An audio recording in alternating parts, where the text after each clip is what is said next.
So, what challenges do you face in our society and around data and AI?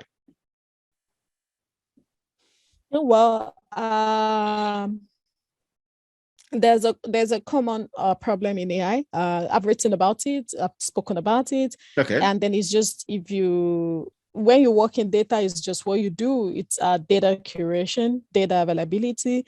Sometimes data that you want is available, not in the format that you want. Yeah. And then when you think of other factors like it's expensive, it's tedious.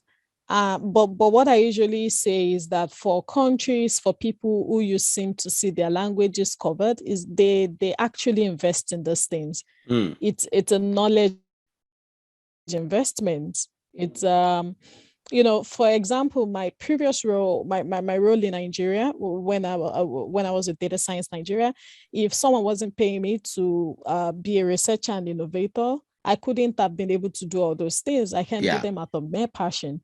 So because I'm not going to say we totally don't have the culture, because there are quite a number of things that we can still do that are not as expensive. Yeah. But data is expensive, useful data, curating it is expensive, and it's a global problem.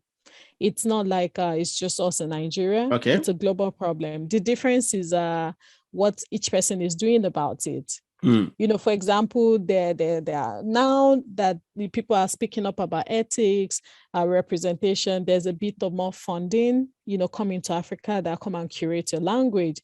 But, to be, sorry about that. Yeah, I have the most interesting internet today. Yeah. You were telling me that the problem is a global problem.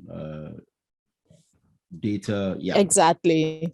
It's a global problem, and it's one of those things that will not just go away.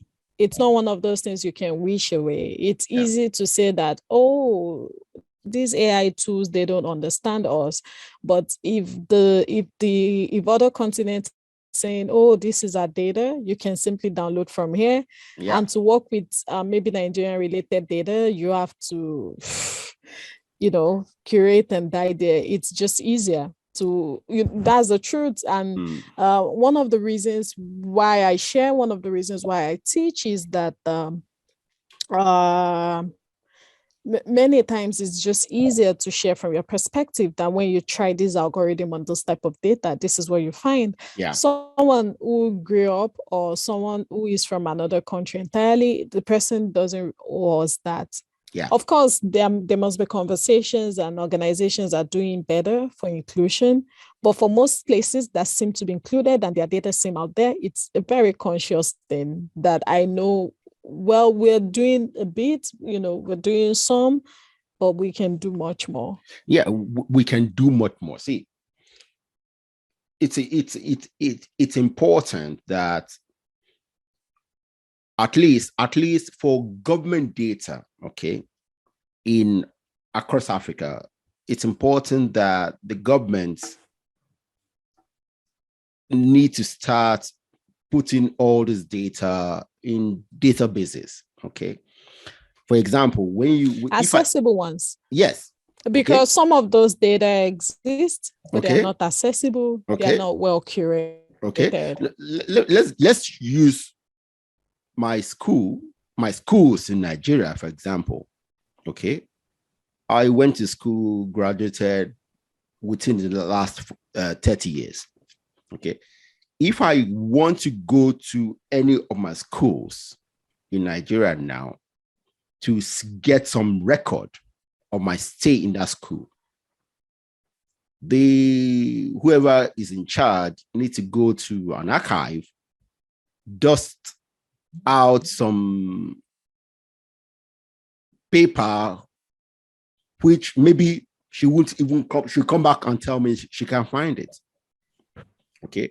Now, it's not their fault that was the way we used to keep data by that time. But I don't think it's it's too much for us to go back, get young people. See, you say we don't, young people don't have work.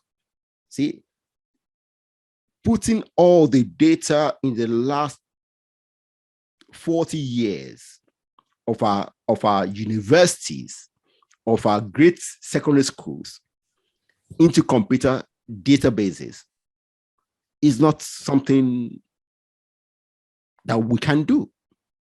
We should do it. It's not rocket science, but exactly. But if there's no lights to power the computer, because I've worked in a range of health systems in Nigeria. I've worked in really fancy ones that the system works, and I've worked in systems where you're probably seeing 80 clients and there's no lights, there's no fan. You have to see them. You're probably just the only one on duty. You are mentioning another great challenge that we have. Yes, electricity. Yeah, so innovation is, it can be quite difficult when you don't have the basics. Yes, that's true. And until we actually have the basics, the basic things, many of the things we're complaining about, many of the things we want to build in our countries, we still, wow, it's difficult.